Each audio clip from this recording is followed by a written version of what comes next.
Welcome back to Once Upon a Weird, where we wander into the stories that don't neatly fit into logic. I'm Bruce. I'm Courtney. And I'm Chelsea. Yeah. So, hi, welcome. How are you guys doing? How's it going? What's Sick. the haps? So you guys may actually be able to tell us apart this week because I have a wicked cough and it's sitting like right in the middle of my throat. So I was not very nice to myself last week, nor my body this weekend. So I'm paying for it right now. So Yeah, we can't get away with that anymore. Mm-mm. oh no, I am I don't know, practically middle aged. I guess can we call this like my midlife crisis? Not when life Absolutely expectancy is not. like a lot longer than 65. Like, get out of here with He's that. 70. I'm 35, but still. It's My also just mother-in-law that would be season. offended. I No. know. I got Kids are back screwed in on my school. Yeah, yeah. no. Honestly, the kids thing kind of is wonderful. I can only deal with Rosie's attitude one-on-one. So, Rosie's my 3-year-old daughter, so she's, literally every time I see her, I just the words "something wicked this way comes" just flashes across my field of vision. She's gonna rule the world. Yeah. Yeah, Yeah. Or a prison gang, but we're not sure. right. She'll rule something for sure. Yeah. Well, so last week I had said we were gonna do the nature versus nurture episode this week. Turns out I lied. We all kind of want to do more for that. I think that's gonna require, like, at least on my end, I feel like that's gonna require more research than I've done. Yeah. Just because there's some pretty specific stories I want to talk about from books I've read in the past and like whatever, like, and just kind of make it what we want it to be. Mhm. Yeah. Yeah. So this week we are doing strange disappearances. So, and I can't wait I because know I'm I so haven't told excited. you guys. You guys texted, we talked about it the other day because we tried to not tell each other what we're doing, but because we are siblings and we grew up, liking things from similar areas, we kinda have to double check that somebody's not going to be doing the same episode. So, Yeah. um I don't know who started it, but someone reached out. I think it was Chelsea, and you were like, "What's everybody doing? Can we just make sure we're not, like, double dipping here?" And Kendall and Chelsea answered, and I did not. You did Yeah. not. But we answered with the what, not anything about it. So Just, they're yeah, the still, name. yeah, Oh, they're no, still kind of surprisey to us. So, for sure, but if I gave you 3 guesses, even if I gave you 15 guesses, I highly doubt that you would pick up what I'm doing. Oh, that's I'm fun. Because also, my mind goes feral though. You'd say guess, and I'm like, blank. I Like, I've could never know heard of it. any case ever. Correct.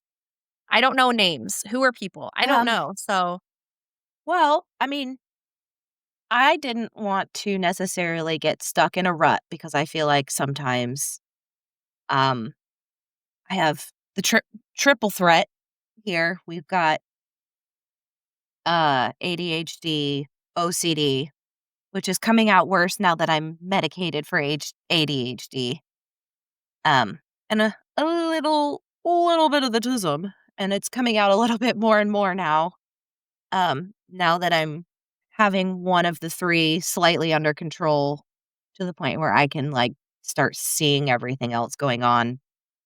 So, it's just kinda weird where I'm like, "Wow, I honestly thought that was normal."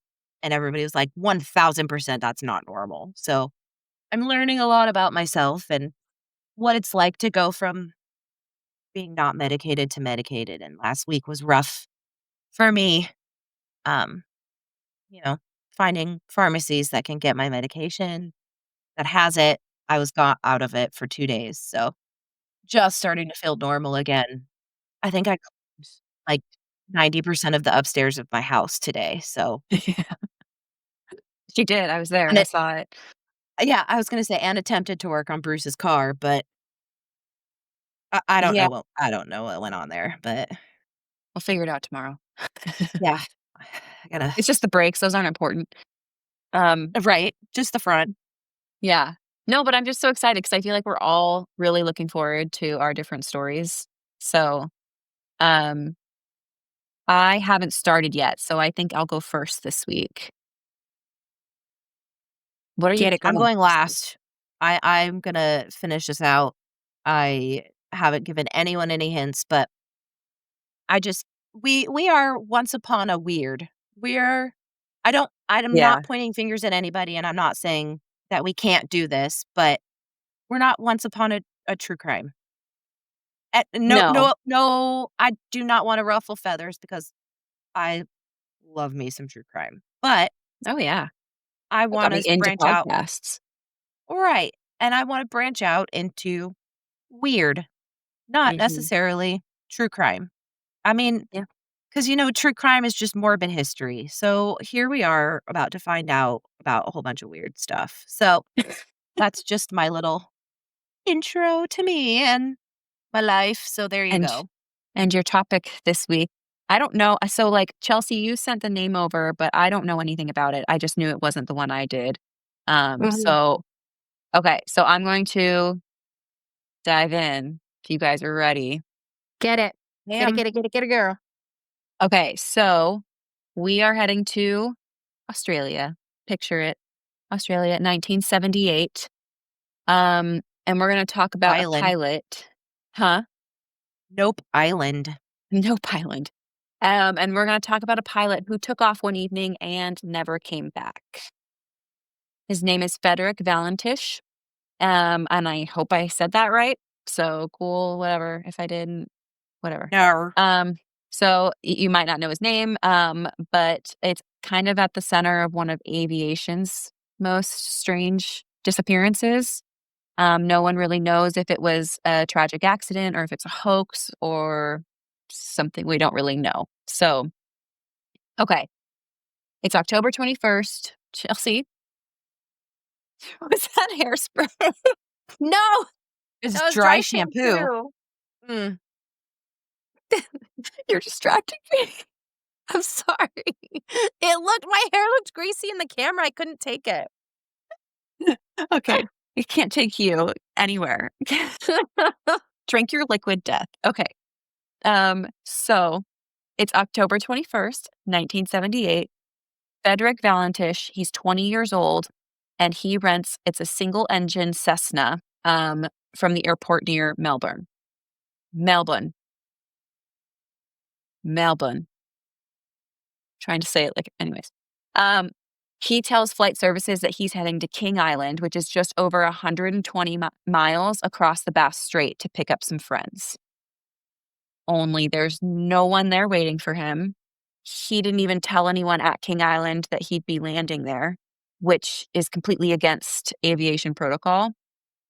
Um, and he's not necessarily an experienced pilot either. So he has about like 150 hours of flight time. So he's not like a beginner, but he's not seasoned. And he has failed all five of his exam subjects while training for his commercial pilot's license. How is he flying a Oh, wait, you said commercial, okay. Commercial, yeah. So there's some issues here, as you can see already. He had been involved in a few minor aviation incidents. One where he strayed into restricted airspace without realizing it, and then twice he flew into cloud cover without authorization, um, just to see what would happen. So Get right out out the of here with gate, that. this is just a real great, real great guy. I never wanna So victim blame. nah, no, that's not what this is. Okay, cool. Anyways, so this flight, it's in the evening, it's over open water, it's in a really small plane. Um, there's no real clear reason for the trip. So it kind of already sounds like a disaster waiting to happen. So it's around 7:06 p.m. Valentish radioed Melbourne air traffic control. By the way, you can hear this audio. It has been released. I was going to, like, maybe play some, but it's, like, the actual audio is, like, 3 minutes long, and so if you get a chance and go listen to it, It's it's the whole thing. creepy as hell. Do you know the story, Courtney? I do. I've heard, like, a Cliff Notes version of it, but I have heard the, um, the It audio, and is. it's insane. There's a lot It's of controversy with some of it too. yeah. Yeah, it's really creepy. So, alright, so he radios air traffic control, and his voice is pretty calm, and he says, "Melbourne, this is Delta Sierra Juliet. Is there any known traffic below 5,000?" And the controller replied, "No known traffic." And then there was a long pause, and Valentish said, "I'm seems to be a large aircraft below 5,000." The controller told him again, "No known traffic." Um, he then continued, his voice starting to kind of visibly shake. "It's, it's approaching right now from due east. What kind of aircraft is this?" He described it as shiny. It's a metallic object with green lights. It was moving at incredible speed, and it was circling above him. And then he said, "It seems to be playing some sort of game." And there was a long pause, and then he says, "It's not an aircraft." At this point, the controller could still hear his engine running normally in the background, but a few minutes later, Frederick's tone changed again, and he says, what I'm doing right now is orbiting, and the thing is just orbiting on top of me also. It's got a green light, and it's sort of metallic, like it's all shiny on the outside." And then that was when his last, transmission came through, and it's not an aircraft.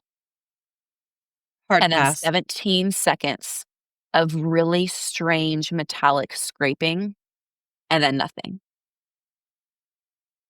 So that is the last that anybody ever heard of Frederick Valentish and his Cessna, and they were completely gone. And so an immediate search was launched, like air, sea, everything. Over 1,000 square miles were combed over the next, like 7 days, and not a single piece of wreckage was ever found. No oil slicks, no debris, no trace of him or his plane. Witnesses on the ground, though, claimed that they could see an erratic green light moving through the sky right over the Bass Strait, at the exact same time that he disappeared. And so doubters have kind of said, because again, this is kind of a known, like, what the hell happened story, have kind of said that there was a meteor shower that night, like that might have been what those people were seeing, but they were very much like adamant that they were green lights, they were not the meteors. Um, and so a few of the theories that of what have happened is the UFO theory.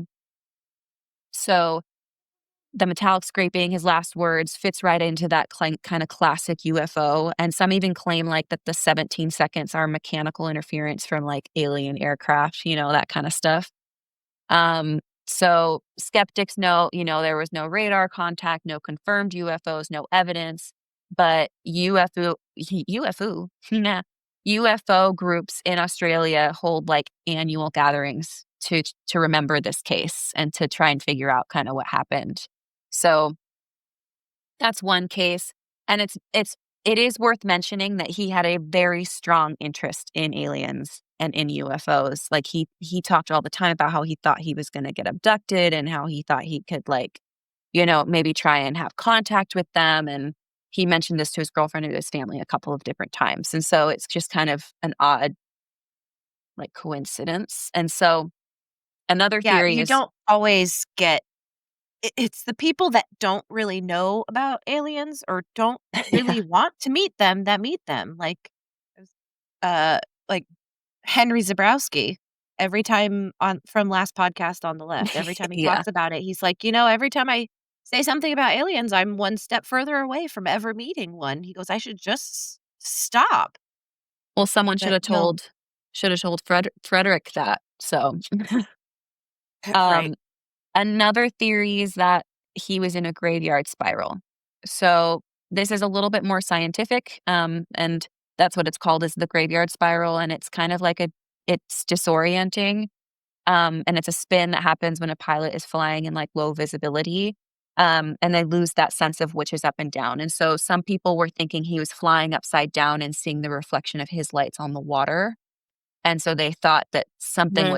was, above him, um, which is, like, unfortunately, it's fairly common, so he might have done that, but it doesn't really explain the metallic scraping noise if he hit water, and so that was, where some people are like, that might not have been it, and then it also doesn't explain the green lights in the sky that the people on the coast could see. Well, Well, that and, like, you're how gonna far off find was he? Sorry. What do you mean?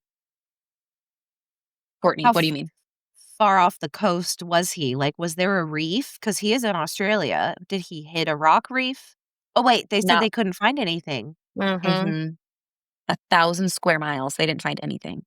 Like, they would have found something if that's what had happened, and because he would have crashed. You can't fly like that for long, right? So, even if the metallic scraping was maybe the plane sinking, I don't know, they would have found something. Like, Especially it's if a pretty people straightforward flight. almost watched it happen, like, we're Well, watching, like, seconds yeah. before it supposedly happened. If he's, talking and on the radio and not doing the, like, "Mayday, mayday, mayday," like, "Things are happening with my aircraft," how do you say that he was in distress and explain all of it? Yeah, and if you listen to the recording, I we'll chat about these other theories. You can tell that he starts to get nervous, like, because he's fine. He's like, "Hey, what's this aircraft?" And then you can kinda tell, like, the way he's pausing, he's not really sure of what he's saying. I don't know, it just, like, that's the sense that I got from it. But, Like, he was disoriented. uh, not necessarily. Or I didn't caught get off guard. He was probably yes. just like, "What the hell is this? Aren't you supposed to see what I'm seeing, like, on radar? Like, aren't you supposed to be able to Yeah. tell me what this is?" Hmm. 'Cause he's saying that it's going, like, faster than him and then slowing down, and then faster than him, and then, like, circling him. So it's like He's a cosmic tailgater. Ugh, right? that's God, there's off-putting. Yeah, I don't wanna talk about that. That's like that no. That Okay, triggers the crap out of me. word, I just got sweaty. Okay, so the Ugh. hoax theory is the next one. So this is the idea that he staged his own disappearance. And some say that he deliberately flew off course, landed somewhere, and started a new life. However, there's radar for this shit, right? So, Yeah. there's no evidence of a crash. There's no evidence of survival. His family described him as obsessed with UFOs, yes, but not suicidal and not like prone to running away? Yeah. And like he had plans, someone that's going to just be like, hey, peace isn't going to like, I don't know. So that's one of them. The military cover up. So this one kind of feels a little bit off, but it's worth mentioning. You hear Bjorn. Is that Anyways, Oh, him? you hear meowing. Oh, I thought I heard purring. Oh, no, sorry. You'll hear him at some point. He's about to walk in here. Anyways, okay, military cover up. Some say that there was military testing happening that night, which was possibly involving an experimental aircraft. And so Valentish may have seen something he wasn't supposed to, and it was covered up.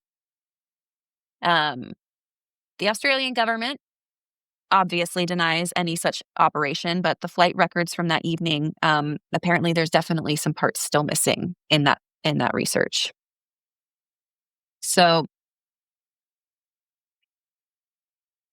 as far as like the flight records, Yeah, like his Jeepus or like no, like, military flight records. no, the records, like yeah, like oh, who well, else yeah, was they flying just that night? stamped classified on it, and they were like, "Oh, sorry."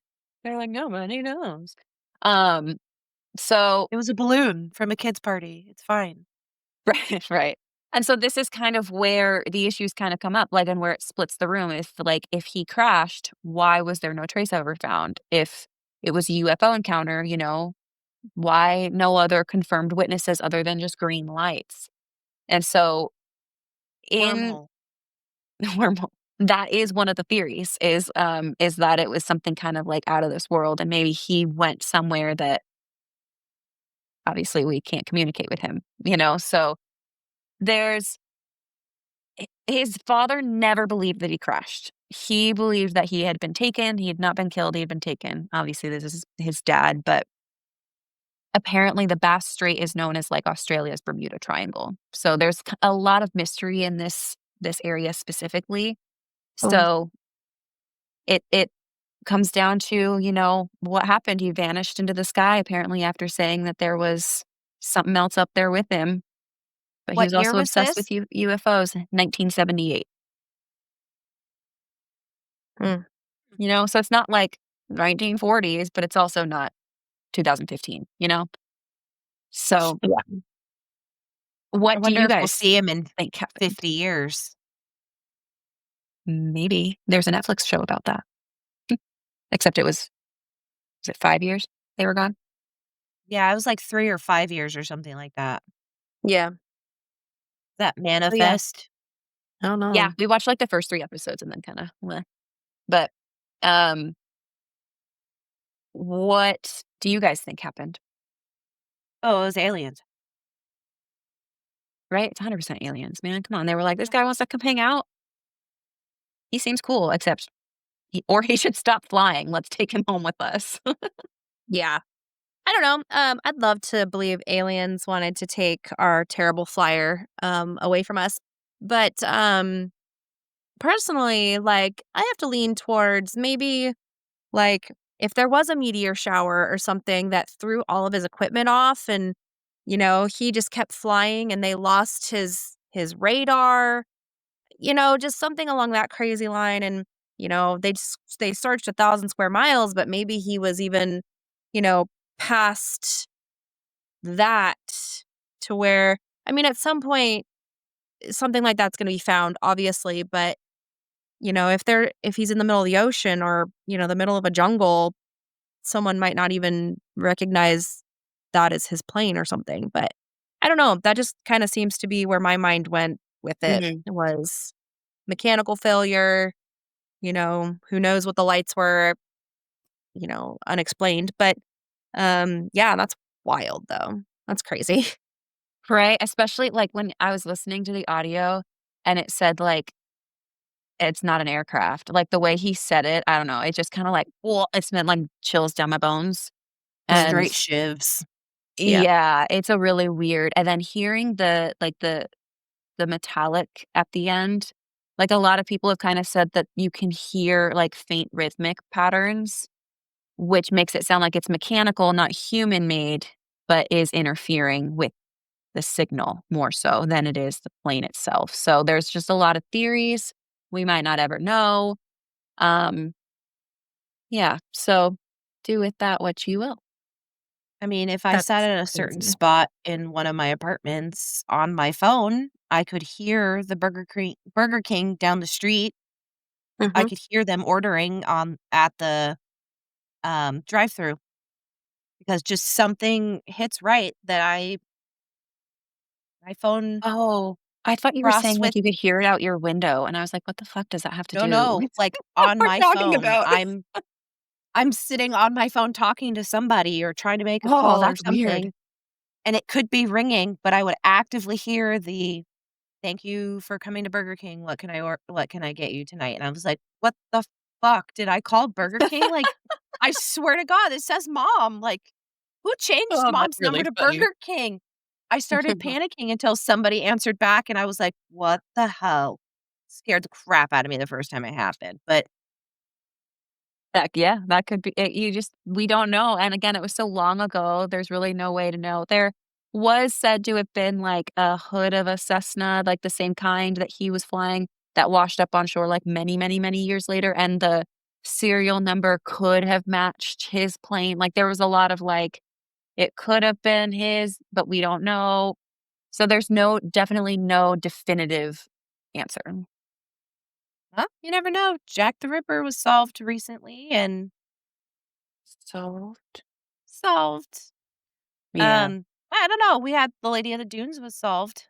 Hmm. Yeah, that's so cool, by the way. Yeah. Yeah, it is. Yeah. Um, alright, so that is my strange disappearance. Yay, golf claps. Yay. Chelsea, your turn. Um, so obviously we're sticking with the disappearance theme. Mine is not quite that far back. It's honestly what like, all unsolved mysteries bother me just a little bit, no, not gonna lie, but, um, this is one that kind of shook me to my core. Um, it, there's more questions every time I look at it. Um, and the craziest part to me is it is in the 2000s. There Mhm. were cell phones involved, and we still don't have answers. And, so anyway, on that note, today I'm going to talk about Bryce Laspisa. So this happened in August 2013. A 19-year-old college student named Bryce Laspisa was driving on a California highway. He's headed south back home, but his behavior in the hours leading up to the drive has everyone worried. And then he disappears. No crash, no body, just a car turned on its side at the bottom of an embankment and 1,000 unanswered questions. So Mhm. Bryce was a sophomore at Sierra College in Rocklin, California. And that's about, I think it said like 20 miles northeast of Sacramento. So, but his friends say that he was a funny, artistic, and a little sarcastic guy, made everyone feel comfortable and at ease, someone you like hanging around. Those are the good ones. Yeah, right. Mhm. Um, he just finished his first year studying graphic design. He had a girlfriend named Kim, and he had close friends in the area.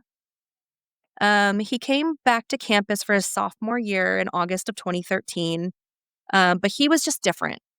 Like, they all just noticed he was a little different. Within a few days, his friends began noticing changes. He was staying up all night, drinking heavily, taking ADHD medication that was not prescribed to him. Um, it was keeping him up for hours, heightening his energy and changing his mood, which are side effects of what ADHD medication can do for you if it's not for you. Um, let's see. On August 28th, Bryce called his mom, Karen, and told her that he had a lot to talk about. He didn't want to say what it was, though. And that night, things started to kind of unravel for him. He told his girlfriend, Kim, that he wanted to end their relationship that night. He told her that she would be better off without him. Kim was concerned. She took his keys away, thinking that he was too upset or possibly drunk to drive. Bryce called his mom again, and Karen convinced Kim to give him the keys back. She didn't know it yet, but Bryce was about to leave Rocklin and drive hundreds of miles south towards his parents' home in Laguna Niguel. So he left school around 11:30 p.m. And from that moment, things keep getting like increasingly bizarre. By 1 a.m., he called his mom and said he was fine. By 9 a.m. the next morning, his car was in Buttonwillow, which is about halfway between Rocklin and Laguna Niguel. He'd driven for roughly 8 hours, but something strange happened when he got there. Instead of continuing home, he stopped, and he stayed there for almost 13 hours. So he's halfway home, he stops, and he stays halfway for Maybe almost 13 sleeping? hours. Right, could be. So Buttonwillow is an agricultural town off of I-5, and it's mostly gas stations, truck stops, and farmland or flatland, just kind of stretching all the way. Um, let's see. That morning, Bryce had run out of gas, and a local man named Christian, who worked for a roadside assistance company, brought him fuel. He said Bryce was polite and calm, and nothing seemed off with him. But after that encounter, Bryce just stayed there. His mom kept calling and checking in and urging him to keep driving, and he promised he was on his way, but GPS data later showed that he never left the area. He just sat on that same stretch of road for hours, just sitting in his car. At 9 p.m., the same roadside worker was called out again. This time he found Bryce in the exact same spot, still there, still calm, and still polite. When Christian called Bryce's mom, she asked him to hand Bryce the phone. Karen begged her son to come home. He said, "I'm going to, I just need to talk to you later." At 11 p.m., so 24 hours from when he left school originally, Bryce finally started driving again. He texted his mom around 2 a.m. to say that he was too tired to talk, but GPS data showed that he was headed toward Castaic Lake. I don't know if that's how you say that, but that's just north of Los Angeles. I'd say no. You know, but that's where everything stops making sense. At around 5:30 a.m. on August 30th, California Highway Patrol discovered Bryce's 2003 Toyota Highlander near the lake. It was overturned and down a 25-foot embankment, airbags deployed, and windows shattered. Inside, they found Bryce's wallet, phone, laptop, and keys. The back window had been kicked out from the inside. But Bryce was nowhere to be found. Officers initially thought that Bryce might have wandered off injured or even died in the surrounding brush. Search teams, helicopters, bloodhounds, they covered the lake and hills for days. The dogs tracked his scent to a truck stop on the opposite side of the lake, and then his scent just vanished. So it's been more than a decade, and it's still unsolved. Bryce just is gone. There's a few main theories. The first one, Bryce planned his own disappearance. Maybe he wanted to start over, leave behind the pressure of college, relationships, or drugs. But why stage a car crash that could have killed him? I mean, if he's kicking out the window from the inside, he was in there from the sounds of it when it rolled. The second one is he had mental health or some substance-induced psychosis. Friends did say that his behavior had shifted dramatically in the days before he had vanished. Insomnia, erratic messages. It's possible that he experienced a psychotic break and just got disoriented after the crash and wandered off. That almost sounds like mania, bipolar Right. disorder. Yeah. The third one's foul play. Something that Bryce might have encountered someone after leaving the crash site. They're both really rural areas, truck stops, very few cameras, probably low cell service. But there's almost no physical evidence. Like, they found the car, they found his things, no remains, no sightings of him. He's never popped back up. Um, I mean, that's the craziest part is this story just stops. Yeah, I Um, almost was like, "Wait, that's it?" When you said that it just disappeared because it's like, "Wait, yeah. what?" Well, and the crazy part is like hindsight's always 2020. And as a parent, when your child might be struggling with something, you would like to think that you would be there for them in a heartbeat. Um, you also, as your children get older and they're adults, you assume, even if they're having a hard time, they can handle it and you'll help them through it. So there are, um, Bryce's parents offered to come get him, offered to meet him, and they never did. Um, that's brought up a lot that they had that opportunity. But again, when your adult child says, "I'm good, I'm just resting," or "I just needed to stop," you trust them because why wouldn't you? He was a trustworthy guy. Um, so I do dislike the parent blaming on that. Um, Yeah, I don't like that at all because like, there's a certain You never you're know not what you're gonna near do. them, you're not well, hearing yeah, all these pieces. yeah, and um, I would love to say that I'd jump in the car, and go to my child, but if they're saying, like, "I'm just resting," and they're talking to you, it's not like you can't get a hold of them.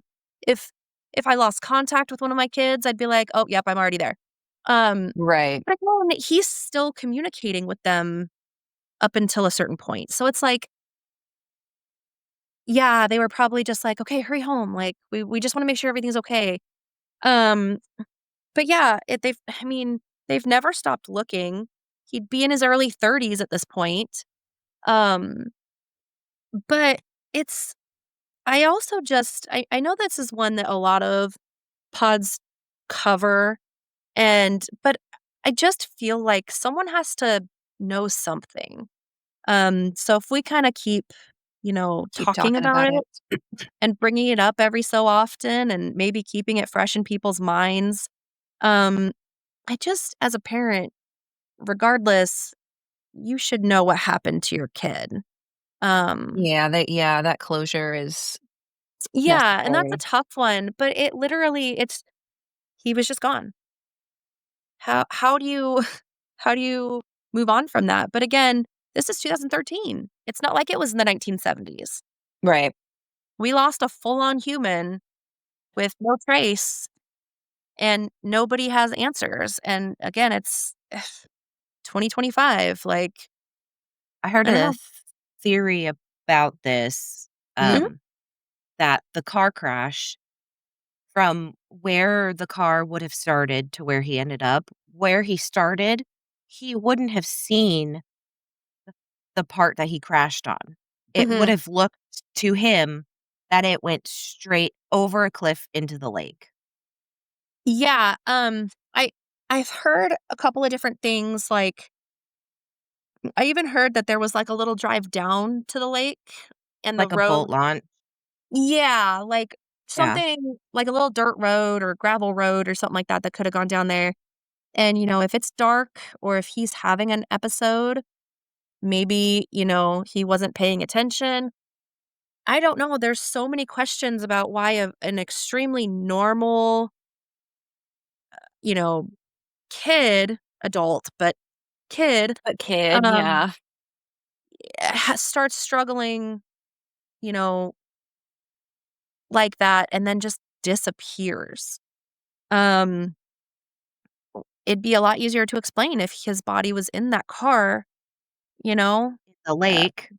right, just Right, Well, and they something. did find yeah. his scent all the way to that truck stop, and so that means he got out of the car and walked to that truck stop, so that's where, in my opinion, like, where the questions should be, because Mhm.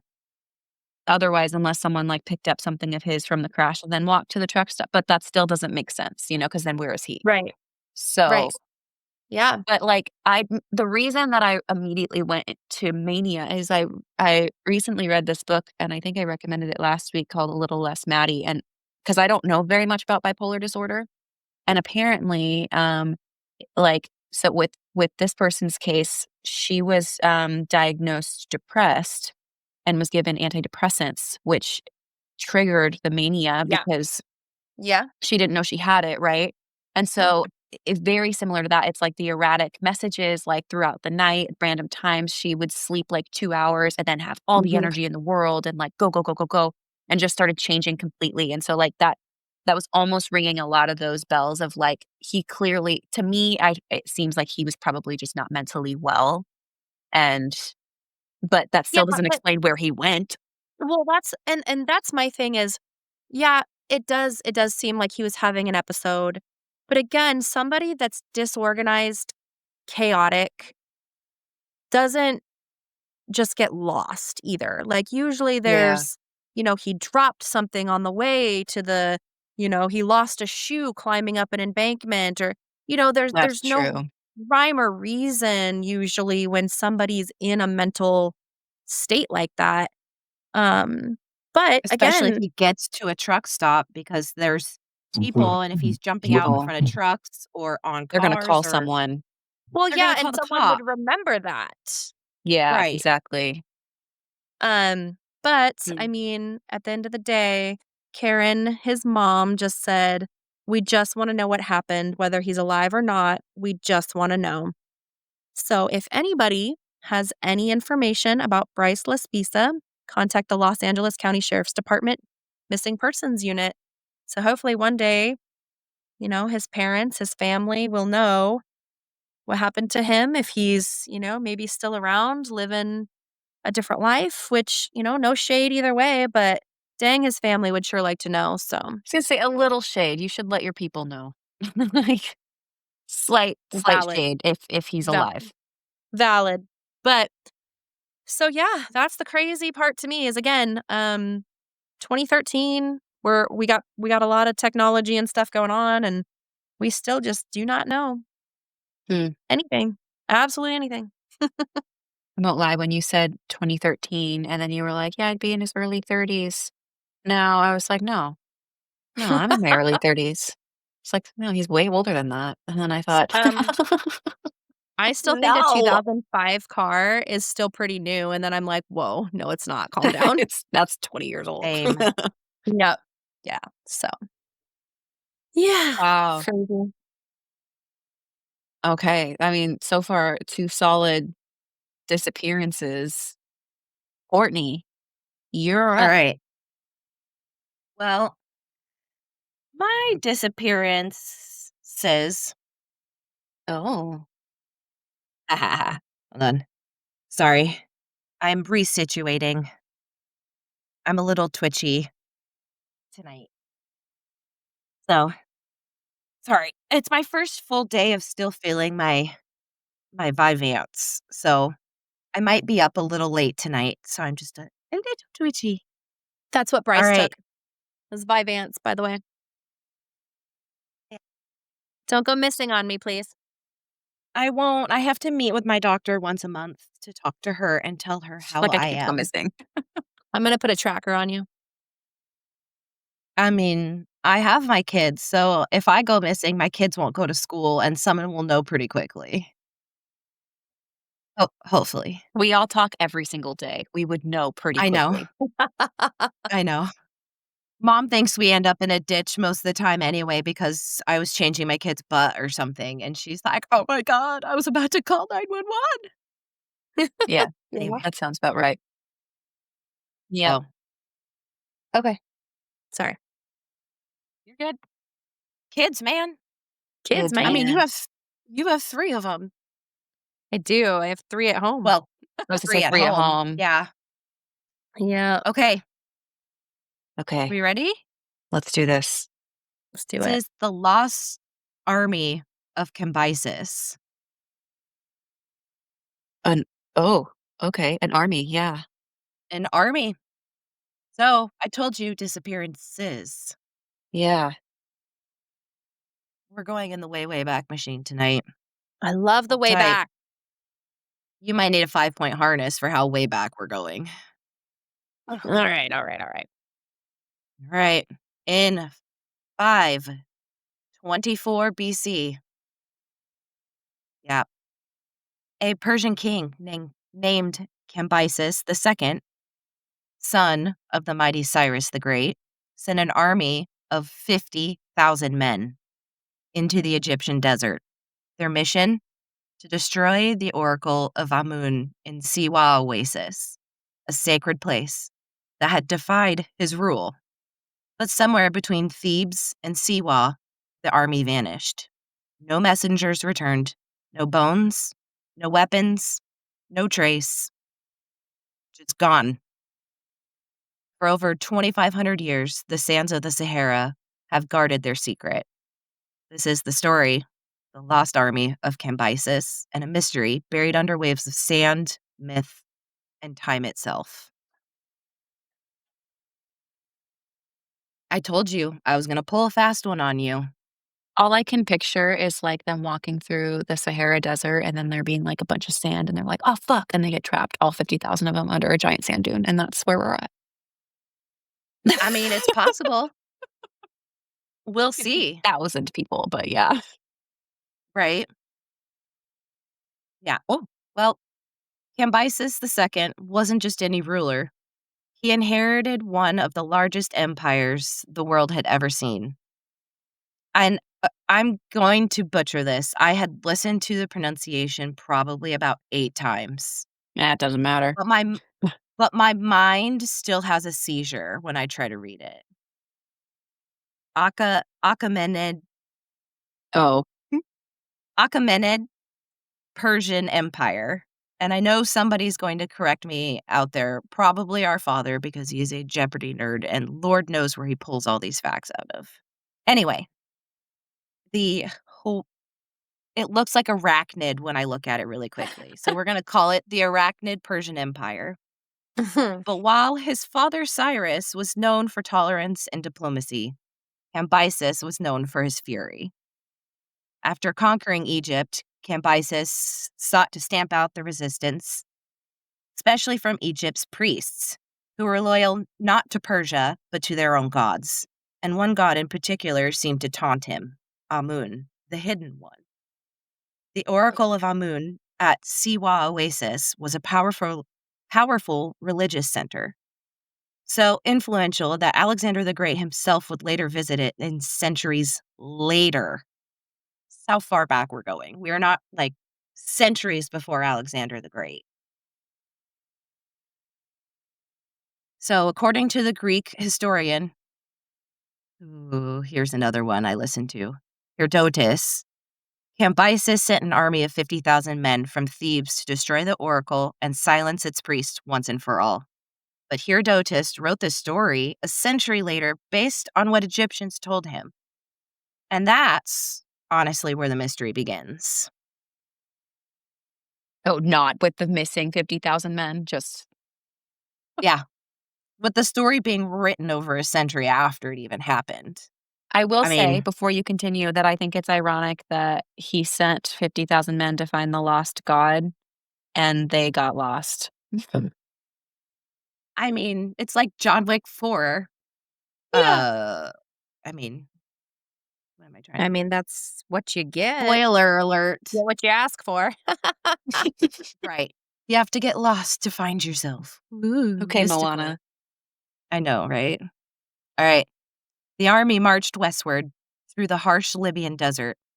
5 days in, Westward they reached Ho. right. 5 days in, they reached the oasis of Karanga. From there, they turned towards Siwa, another 400 miles of sand, stone, and scorching sun. I don't like Herodotus that. says, I don't either. That sounds awful, It especially on does. foot. Ugh, God, no. I barely like walking 2 miles to the school and back. First world Herodotus problems, says that they yo. crossed Oh, same. Yeah, seriously. I mean, they're crossing a desert on foot. Yo, And poor it says another 400 miles, not just from where they start 400 miles. It's another 400 miles. Herodotus says as they crossed the open desert, a strong and deadly south wind swept down upon them. A sandstorm, right? they were buried by a sand dune. The kind that can strip paint from metal and bury an entire caravan in minutes. Not one Nope. man survived. No Nope. one returned.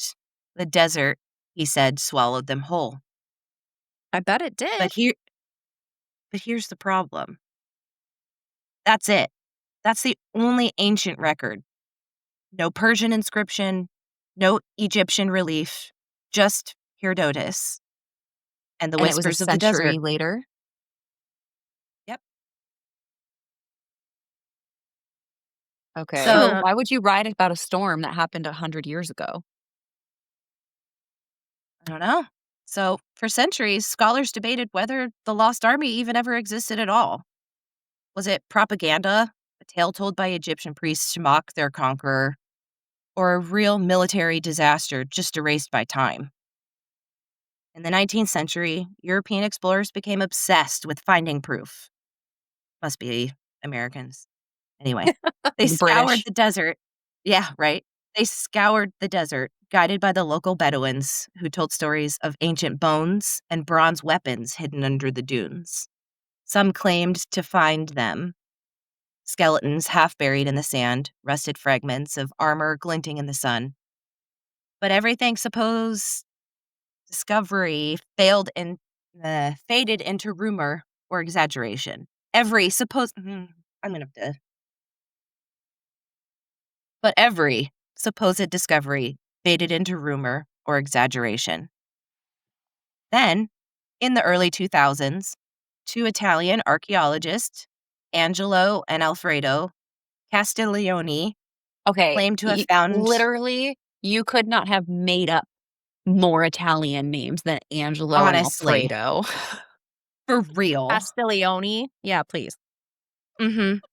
I'm either picturing them showing up in, like, really tight, like, pants and, like, a crop top kind of outfit or a full-on suit like mafia. I'm going one or the other.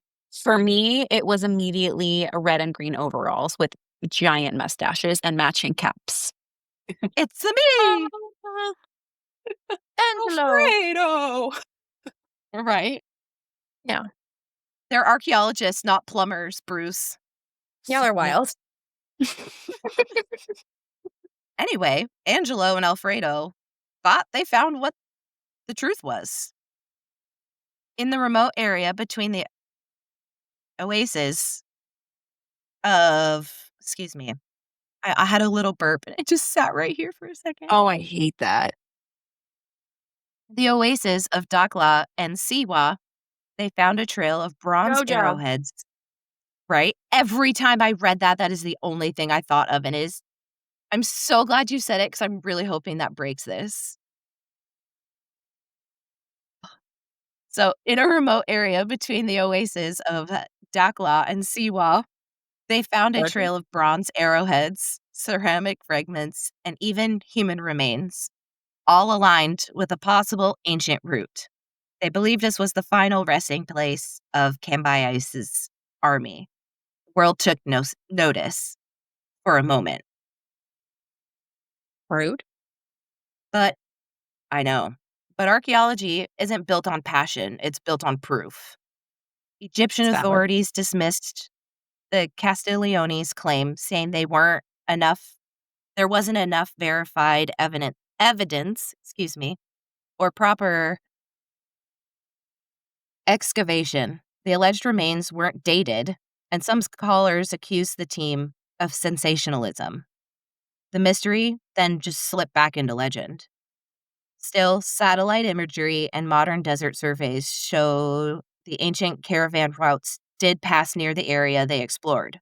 Could a massive force of 50,000 men really have disappeared without a trace? Possibly.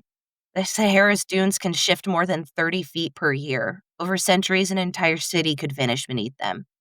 So maybe, just maybe, the desert is still holding its secrets close. Whether the Lost Army truly perished in a sandstorm or never existed at all, the story endures. Not just a cautionary tale of arrogance, but a symbol of how small we are against nature. For historians, it's a puzzle missing its centerpiece. For storytellers, it's a legend that refuses to die. And for the desert, it's just another secret it's not ready to give up. Yo. Uh, I've got one little small thing. Um, Hmm. so it's just thousands of years later, explorers still search drone scans, dunes. Geologists study sand layers, hoping for a trace of bronze or bone. Each time a grain shifts, there's a chance one soldier's story, buried for millennia, might surface. But until that Birds, yeah. happens, the lost army of Cambyses remains one of history's most haunting vanishings. I feel Um, like that's fucking wild. Okay, so, like, a sandstorm of that nature could have taken them out, but again, why write about a storm that happened 100 years ago? and why be the only one to write about it if it was such a storm of that magnitude? Why didn't anybody else experience it? Well, and where would he have found the information regarding this storm? If he was the only one to write about Egyptians. it, I guess that's why I'm confused. Um, Yeah. Wild. No, I bet you it'll be uncovered. That sand is insane. It's like No, water, how it it just is. kinda gets into everything. Well, I mean, My it's like at Petra right now. Well, right now, I mean, Josh Gates, I was watching not his most recent season, but the season before. And he went in and they're still finding that the level of Petra that we can see is like the 3rd or 4th floor. Like, Mhm. there are many floors below where they are, and it could have Yeah. been sand blowing it all in and blocking everything. P.S. Me and my husband are obsessed with Josh Gates. We So love a are good we. Joshy Gates episode. Yeah. He's fantastic. Love him to pieces. And we So, we literally watched Josh Gates on my bachelorette trip. So, Constant, like, on um, a loop, yeah. yep. yeah. No, yeah, even Rob, he's like, "Yeah, what new show does Josh have?" Like, well, is there like Destination Truth and Destination X and Expedition X and like Expedition Unknown or something like that. yeah. No, he'll Same with literally Bitch. search on the TV. He's like, "What Josh Gates show do we got going on now?" We love Josh. Yep. Um, but yeah, I feel like if you think about it, sand is so similar to water at how much it changes and erodes things. Over There are time. undercurrents of sand. Yeah. Yeah. Yes. 100%. Isn't that And what like, quicksand is? well, Is I essentially don't know about quicksand per se, but I know like, yeah, like sand itself, if there's I mean, if you think about it, if you've got a layer of sand on top of a hole or a gap below it, slowly that sand is gonna seep through that and cause an issue and suck something down in the sand, you know what I mean? So, Yeah. it's like how much how much has been hidden by sand and how much has been destroyed by the sand? Like, Mhm. It wears That down we'll so never quickly. know. Yeah. well, yeah. I mean, how hard is sand if it's, like, being pelted at your face? Oh, we've all been in that in Arizona. Yeah. No. And it's like, Getting back that into could the car with destroy pinpricks of blood on the back of your leg. I was like, I'm Yeah. Yeah, just trying to get ice cream at the grocery store, and I was assaulted by a sandstorm. yeah. But, like, that could destroy so much history and evidence, and Yeah, it's just that's crazy wild. to me. It's crazy to me. Well, apparently That's there are entire armies potentially down there in the sand, yeah. so Evidently. And we Well, were yeah, worried about the ocean. and if you we think about it, should. what if, We should you be. know, they're marching to where they're going and they die from exposure and just get swallowed up? Yeah. That's so Well, wild, though. as you said in what, episode 1, Chelsea, the 1800s of it all, they probably didn't write much down, so The there's probably a 500 lot BC of lost. it all. That's true, and, like, you gotta remember a game of telephone, like, it Mhm. might start from, a kernel of the truth, and this man's might be, writing a story that maybe there was that big army that left, and maybe they didn't make it because they didn't pack enough food or water to make it as far as they thought they were gonna make it, and he was like, "Yeah, they're probably buried in the sand out there." You know what I mean? Like, he was a fictional writer with, nonfiction startings. I don't know.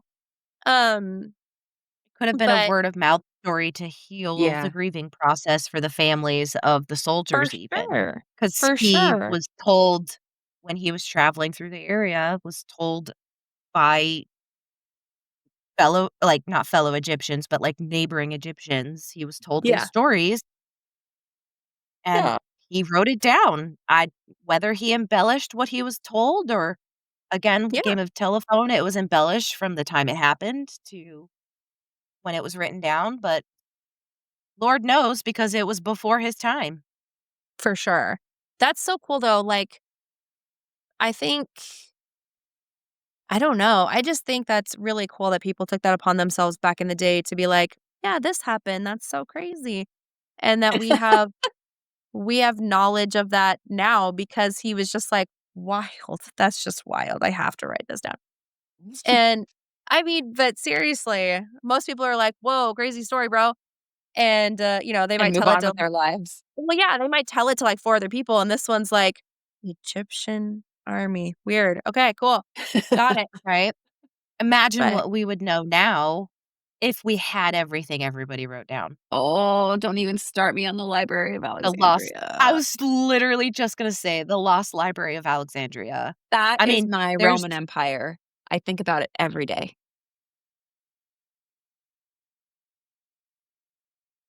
mm-mm. because I'm a I'm freak of nature. my brain can't function, so I forgot about it until you guys just said it, and I was like, "Yeah, that's right, that thing." I mean, there's everything that the the Germans did, stealing the art and all Yeah. the I Yeah. mean, the amber room, like, Lord knows where that is, so it's like, yeah, it's Maybe it's in the crazy. sand. It's Maybe so it's in the sand, or I maybe just it's in Argentina. at the end of the day, it's like with all of the electronics and, all the fun diggy tools and, you know, magna waves that we can put through any surface, and we still don't have answers to so much of this, and it's like, will Yeah. we ever Ground find out? penetrating Well, yeah, radar. Yeah. radars Yeah. and, we still there's still so many questions about so much of this, and it's like, why? Why are there questions? Answer I the I mean, feel question. like there's so much that we do today because, like, there's so much that was done 150 years ago now that we're like, "That was archaic. Like, that's barbaric." How could they have thought that would work? 150 years from now, they're gonna look back at some of the things that we do, some of the, like, ways that we have of finding things out, like, scientifically or even, like, medically of what we're doing and be like, "What the fuck was wrong with these people?" And it's just because it's what we Uh, have. So, like, Lord knows what it is may like for I point them. out that the yes. last killing or the last execution by guillotine was done 50 years ago in France. 1971 is either 71 or 1973 was the last guillotine execution in France. And that's I if when you look I'm gonna back, I'm gonna Google this just real quick. I guess that's kind of a testament to some growth as people where we're trying to get Yeah, better, we're but trying. I think we fall by the wayside for sure a little bit, but I feel like as a collective, we try to get better every generation, like, "Oh, you're not supposed to smoke in the car with kids." "Oh, yeah, we don't do that no more." I Like was wrong. It was September 10th, 1977, so we haven't even hit the Oh. 50-year mark yet. We have 2 Oh. years until we hit that 50-year mark. see, but do you see how, like, back then, that was how they did it. They didn't even Yeah. Yeah. blink. They held parties for it, and now we're like, "Ugh, serious? Really?" Right, and so what are that we do today, are they gonna be saying that about? Like, "You guys didn't know this Dry was right shampoo. here under all this sand? What?" Yeah. You know what I mean? Well, and, like, in 50 years, is sand gonna shift and release some of this stuff that we've had questions about? Are the oceans going to move to Well, where it gives back some of history? Like, it ugh, just it's so much we to watched know. we watched The Wild Robot this weekend. I don't know if you guys have seen it. I believe it's on Netflix. I literally sobbed the last 45 minutes of it. It's the most adorable thing ever, and it's heartbreaking and lovely, and everybody needs to watch it. Do you know what I watched Um, this weekend? And I 10 out of 10 wouldn't suggest because this show ruined Charlie Hunnam for me. Ed Gein, No, why? you watched it. yeah. On Okay, Netflix, the Ed Gein documentary thing, I guess.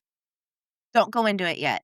Let me just all they showed on this movie that I just wanna get out before we get into this because I wanna ask you questions and I don't wanna leave this hanging really quick. Uh-huh. It was showing migration of geese, and they were going over where the Golden Gate Bridge was, but it Mm, was about 100 feet underwater, and you could still see the peaks of it, but there were whales swimming, like, over the bridge because just the world had like, the oceans had grown and people had left, and the robot and all the animals were the only things still left. yeah. Anyway, Which, Gene, who he's knows? Who knows in 100 years or Who knows? 150 years what things will be it'll be then. Waterworld with Kevin Costner. I do love the water. I mean, I hope Kevin Costner's not there, but, I mean, well, just Waterworld in general. You Yeah. never know. But yeah, going back on poor Charlie played this role so well. Um, he went from Jax Teller to Ed Gein, and ew. It's insane. Absolutely insane. Ew. I mean, obviously, I know he played other roles in between. I'm not saying that he just jumped from one to the other, but I'm saying, like, if you compare the 2 or look at the 2 different characters, I cannot believe that's the same man. Have you guys watched it? No, it only came out on the 3rd, and I don't have the mental capacity to deal I with watched it this. on the plane coming home from Vegas last night. Yeah, I've been watching Haunted I Hotel on Netflix. oh, I wanna watch that. No, I can't do true crime ever since I got Hysterical. pregnant. I can't listen to it anymore. But nothing against it at all. And maybe I'll get back to it someday, but Lily's I still was here. gonna It's say, very, very I small. I feel like this wouldn't be the same. Um, it's obviously it is true crime, but But it's it's fictionalized. a little bit, Semi.